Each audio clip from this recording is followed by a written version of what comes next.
አሁንም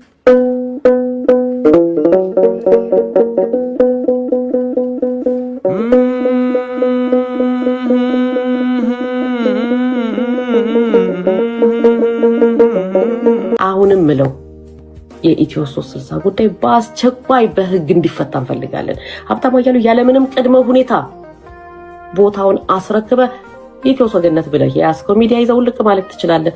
ያለዛም ልክ እንደኛ እኩል ሆነ ከኛ ጋር አንዲትም ስንጣሪ ልዩነት የለህም። መብት ያለ መስሎ ከሆነ ተሳስተሃል። ተሸክሚያቸዋለሁ ምትል ከሆነ አልተሸከምክም። እኛ ነን የተሸከምንህ።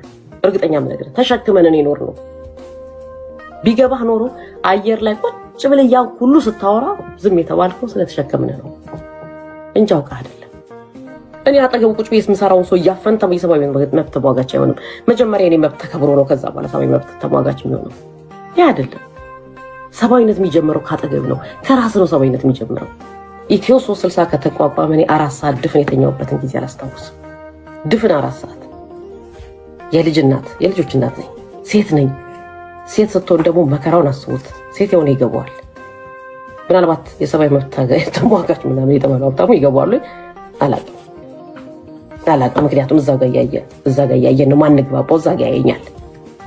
ነገር ግን ለሀብታሙን የዛ ቢሮ መሆን ለሀብታሙ ሸክም ነው። ምክንያቱም እሱ መሰልቀጥ የፈለገው ነገር አለ። ያ ደግሞ አይሳካልም። በእርግጠኝነት ነገር አይሳካም።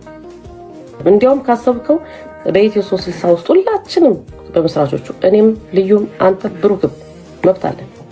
ካሰብከው ደግሞ የኛ ሴቶችን ስትወስድ ደግሞ ከአንተ በላይ መብት ሊኖረው ይችላል በአሜሪካ ሕግ በአሜሪካ መሬት ላይ። ስለዚህ ፕሊዝ ቢያንስ ተመለስ። ቢያንስ የእግዚአብሔርን ቃል ታውቃለህ። እውነት ካወቅከው ታውቃለህ ብዬ አስባለሁ። ካወቀው ስለ እውነት ተመለስ። ትናንትና ክፉ ቀናቶች አልፈዋል። ትናንትና ማያልፉ የሚመስሉ ቀናቶች አልፈዋል። ዛሬ መተህ ድጋሚ ልትኮረኩመን አትሞክር። የትናንትና ኮርኩመን ችለናል። አሁን ደግሞ በፍጹም ያረከው ነገር ነውር ነው። ከነውርም በላይ ነውር ነው። በር ቆልፍ የበር ቁልፉን ቀይረ ነው የምጠብቀኝ ነገር ነገ እመጣለሁ ቢሮ። እስቲ ምስታረግ እንደምታረጋ ያለሁኝ የሰለጠኑ ዓለምን ያለ ነው። ካንተ እኩል መብት ያላት ኢየሩሳሌም ትመጣለች። ቢሮ ቆልፈ ተቀበለኝ እንደሆነ ያለሁኝ ኢትዮ 360 በእርግጠኝነት ነገር አለው ወደ ቀድሞ ክብሩ ይመለሳል።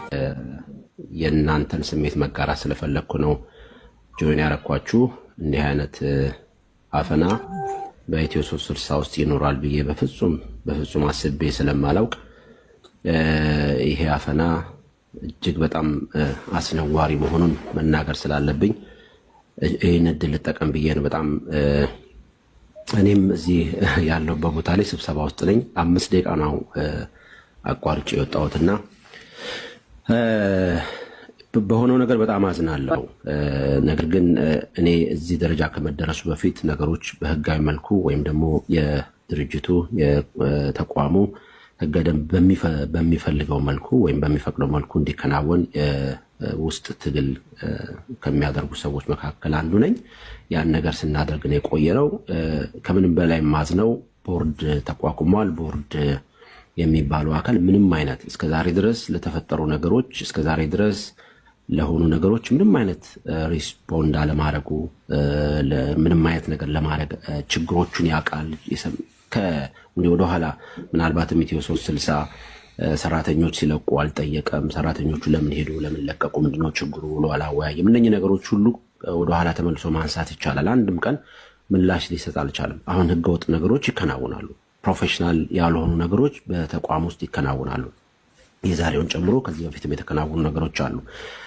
እነኚህ ነገሮች ሲከናወኑ ዝም በማለቱ በጣም ባዝንም ህጋዊ ነገሮችን መከተል አስፈላጊ ስለሆነ ብለን ኢየሩሳሌም ጋራ አንድ ደብዳቤ ጽፈን ነበረ ለቦርዱ ማለት ነው። ቀጥታ ኢየሩሳሌም እንግዲህ ብዙ አታች ያደረገችልኝ ደብዳቤ አለ። በእያንዳንዱ ስቴፕ የሄደችበት አለ። በጣም በዚህ አጋጣሚ ልትመሰገን ይገባታል። ፕሮፌሽናል የጠበቁ ነገሮችን አድርጋለች ለእያንዳንዱ ነገር። ምናልባትም እኔ ያንን ጠብቅ ያላረኩም። እኔ ቦርዱ ጋር ነው ትኩረት የነበረው። ምክንያቱም ህጉ በሚጠይቀው መሰረት ቦርዱ ኢንቮልቭ እንዲያደርግና ይህን ችግር እንዲፈታ እድሉን ለማግኘት ሞክሬ ነበረ። ግለሰቦቹ ቦርድ አባላትም ስልካችንን አያነሱም። ጥቂት ሰው ነው ስልክ የሚያነሱት። ደብዳቤ ጽፈናል፣ ህጋዊ ደብዳቤ በአስቸኳይ በ3 ቀን ውስጥ እንዲጠሩንና ነገሮች እዚሁ እንዲፈቱ ይሄ ነገር ከመከሰቱ በፊት መሆን የነበረበት ነው። ይሄም አልሆነም። ስለዚህ እነሱ ዝም በማለታቸው ቤቱ በጣም ህግ የሚያውቁ ሰዎች ናቸው የምገምታቸው ሰዎች ህግ ሲያጠፉ ሳይ ያናድደኛልና እንዲህ አይነት ነገሮች ተከስተዋል። ህግ በጠበቀ መልኩ ስርዓት በጠበቀ መልኩ ይሄ ኢትዮ 360 የህዝብ ነው ተብሎ ሁላችንም የምንናገርለት የምንመሰክርለት ለዛም ደግሞ ዋጋ የተከፈለለት ስለሆነ የህዝብን ተቋም የግል ማድረግ አይቻልም። ወይም ደግሞ በአንድ ሰው አስተሳሰብ፣ በአንድ ሰው አመለካከት፣ በአንድ ሰው ዙሪያ እንዲከበብ ማድረግ ተገቢ አይደለም የሚል አቋም አለኝ። ይህንንም እቃወማለሁ፣ የዛሬውን ጨምሮ ማለት። የዛሬው ግን በጣም አስከፊ ነው። በአንድ ጋዜጠኛ ላይ እንዲህ አይነት አፈና ማከናወን ማለት አብይ አህመድ ምንም ልንቃወም አይገባም። በቃ አብይ አህመድን መቃወም ማቆም አለብን። እንደዚህ አይነት ነገር ካደረግን በምንም ታምር የትኛውንም ሐሳብ ላንጸባርቅ፣ የትኛውንም አመለካከት ላንሸራሽር፣ ያን አመለካከት በአመለካከቱ መቃወምና መመለስ ይቻል አትናገሩም ብሎ ጉሮሮ ማለት ግን በጣም ምናልባትም ነውር በሚለው ቋንቋ ነውር ነው። በጣም ነውር ነው። ደግሞ በተለይ ለሌሎች ድምፅ ሆናለው የሚል አካል እንዲህ አይነት ነገሮችን አድርጓል መባሉ እንግዲህ በቅርበት እናንተ ናችሁ የነበራችሁትና እኔ ውጭ ስለሆንኩኝ ያወቅኩት ነገር የለም። ከእናንተ የሰማሁትን ነው የምናገረውና 100% በቃ የነውር ጥግ ነው ብዬ ነው የማስበው ለጋዜጠኛ። አሁን ሌላው ነገር ለጋዜጠኛ ይሄ የመጨረሻው ሞት ነው። ቅድም ብለሃቸዋል። ድሮም ብአዴን ነው፣ ኢህአዴግ ነው። መቼም አይጠሩም። በታጥባቸውም በኦሞም በምንም ብዘፈዝፋቸው አይጠሩም። እኛ ደግሞ አልኖርም በዛ ውስጥ ጋዜጠኞች ነን። የሰራነው ንጹህ ስራችንን ስንሰራን የቆየ ነው። ከጀርባችን ቢፍቁን ያው ነው። አሁንም መሬት ላይ ሰሞኑን እኮ በግፍ የተለተለችው ልጅን እኮ ላየ ሰው እውነት እንዲህ አይነት ግፍ እኮ አታረግም። ኢትዮ 360 ልትዘጋ እኮ አትሽቀዳደምም።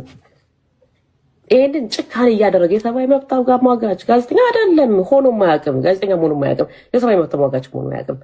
እኔ አጠገቡ ቁጭ ብዬ የምሰራውን ሰው እያፈንተ የሰብአዊ መብት ተሟጋች አይሆንም።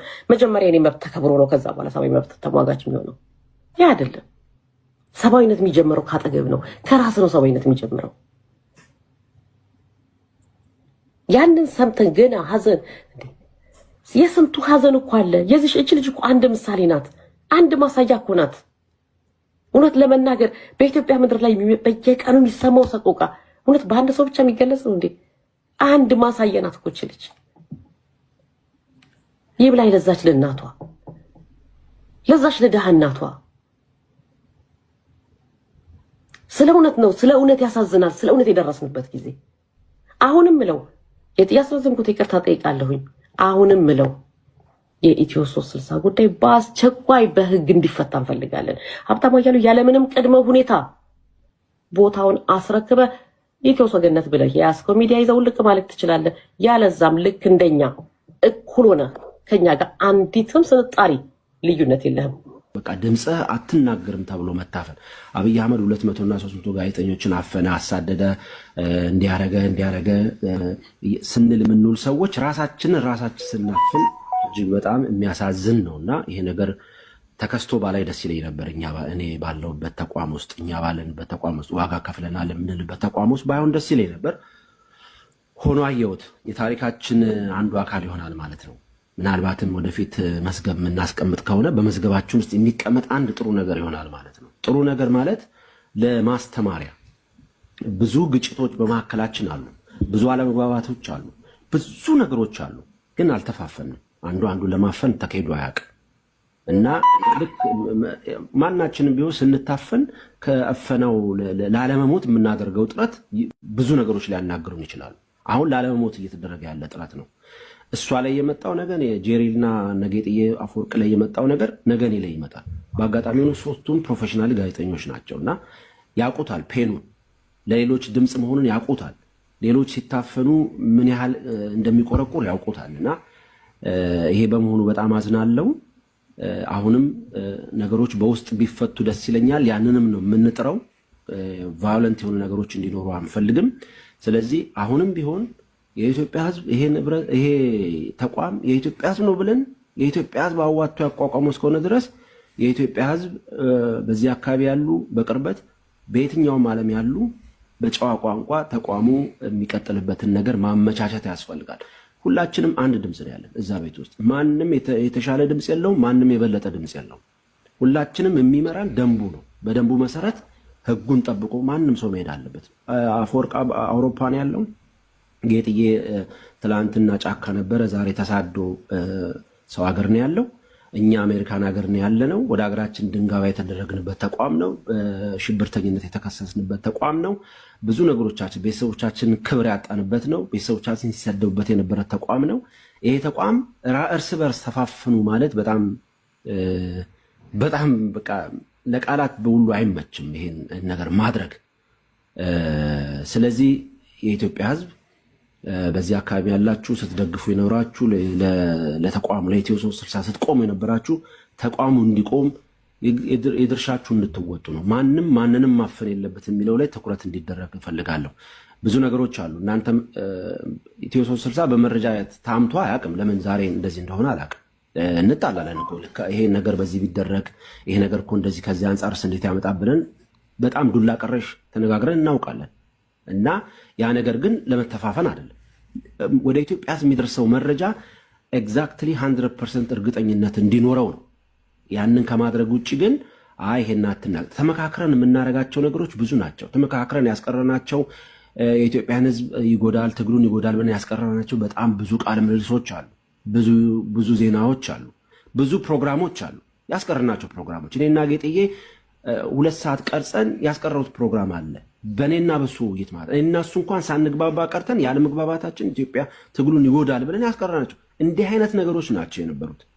ይሄ ነገር ጠፍቶ ዛሬ ግን አትናገሩም ጉሮሯችሁን ብሎ አየር ላይ ማውረድ ከራስ ሲሆን ያማል። እና ከዚህ አንጻር እንዲታይ ነው ፈልገው በጨዋነት አሁንም ቁጭ ብሎ መወያየት የሚቻልበት እድል ስላለ ተወያይቶ ተቋሙ ይቀጥል። እኛ ኃላፊ ነን ሁላችንም። ለየትኛው እድሜ እንደዚህ እንደምንሆን ባይገባኝም በጣም በጨዋነት ተነጋግሮ መፍታት ይቻል ነበረ እዚህ ድረስ ከመምጣት። ዛሬ እንዲህ ባይሆን ደስ ይል ነበር። ሆነ ግን ከሆነ አልቀረ አሁንም ወደዛው ወደኋላ መመለስ ይቻላል። በውስጥ ችግሩ እንዲፈታ ቅድም ጄሪ ስትል ሰምቻለሁ። እየወጣው እየገባ የሚሆን እችን ነገር ሰምቻለሁ። አሁንም ቁጭ ብሎ መወያየት ይቻላል ያለችውን ነገር በጣም ነው የምገዛው። ግን ቦርዱ አክቲቭ ሆኖ በመሃል ቦርዱ ስላለ ማለት ነው። ጠቅላላ ጉባኤ አለ፣ ቦርድ አለ፣ ስራ አስፈጻሚው አለ። ስለዚህ ቦርዱ በመሃል ነው ያለው። ጠቅላላ ጉባኤ የፈለገውን ነገር ማድረግ ይችላል። ቦርዱን ማባረር ይችላል፣ ስራ አስፈጻሚውን ማውረድ ይችላል፣ የፈለገውን ማድረግ ይችላል። ያ ነገር እንዳሁን ቦርዱ ወደ መሃል ገብቶ ኑስቲ ቁጭ በሉ ተቋሙ ይቀጥል የሚል ነው። አሁን ዲፋሜሽን የሚል ደብዳቤ እንደደረሳትም ሰምቻለሁ። በጣም ያሳዝናል በእውነት። ነገ ከነገ ወዲያ ማአት ነገሮች ሊመጡ ይችላሉ ማለት ነው። እና አሁንም ቢሆን በጣም ረጅም ሰዓት ስለሌለኝ እንደልቤ አላወራም። በጣም ይቅርታ ጠይቃለሁ። በውስጥ የሚፈታበት እንፈልጋለን። ቦርዱ ይሄን አጋጣሚ ተጠቅሜ እንደሚሰሙ እርግጠኛ ስለሆንኩ ቦርዱ የላክንለትን ደብዳቤ አይቶ ቁጭ ብሎ በዚህ በ3 ቀን ውስጥ እንዲያነጋገረን እንጠይቃለን። ለሚመጣው ኃላፊነት ለሚከሰቱ ነገሮች ሁሉ 100% ቦርዱ ኃላፊነቱን እንደሚወስድ ማስጠንቀቀናል። ያ ነገር ይሄንንም እድል ተጠቅሜ ኃላፊነቱን ትወስዳላችሁ የሚል ነገር ማሳሰብ ፈልጋለሁ። ስላቋርጣችሁ በጣም ይቅርታ። ከዚህ በላይ መናገር አልችልም። በእውነት ነው የምነግርህ። ጎዳና ያዕቆብን ማመስገን ፈልጋለሁ። ሁልጊዜ ኢትዮ 360 ዜና በተለያየ አንግል አይቶ መልካም ስም ማለት መልካም ግንባታውን የሚሰጥ ጥሩ አስተያየቱን የሚሰጥ ሌሎችም አሉ እንደዚህ ስማቸውን እዚህ ጋር ስላላስፈቅኩ ማንጠቅሰው። ያ ሁሉ ግን የሚሰራው ግን እውነት ለመናገር ዋጋ ተከፍሎበት ነው። ኢትዮ 360 ከተቋቋመ እኔ 4 ሰዓት ድፍን የተኛውበትን ጊዜ አላስታውስም። ነገር ግን ለሀብታሙን የዛ ቢሮ መሆን ለሀብታሙ ሸክም ነው። ምክንያቱም እሱ መሰልቀጥ የፈለገው ነገር አለ። ያ ደግሞ አይሳካልም። በእርግጠኝነት ነገር አይሳካም። የናንዴል ፖሊስ መጥቶ ያንጠይቆ ከሆነ ምንም ነገ የራሴ በግር ሄጅ እዛችሁ ጋር ማጣራው ነገር ነው። የሰለጠነው ዓለም ነው ያለ ነው። የሰለጠነው ዓለም እንዲያውም ካሰብከው በኢትዮ 360 ውስጥ ሁላችንም በመስራቾቹ እኔም ልዩም አንተ ብሩክም መብት አለን።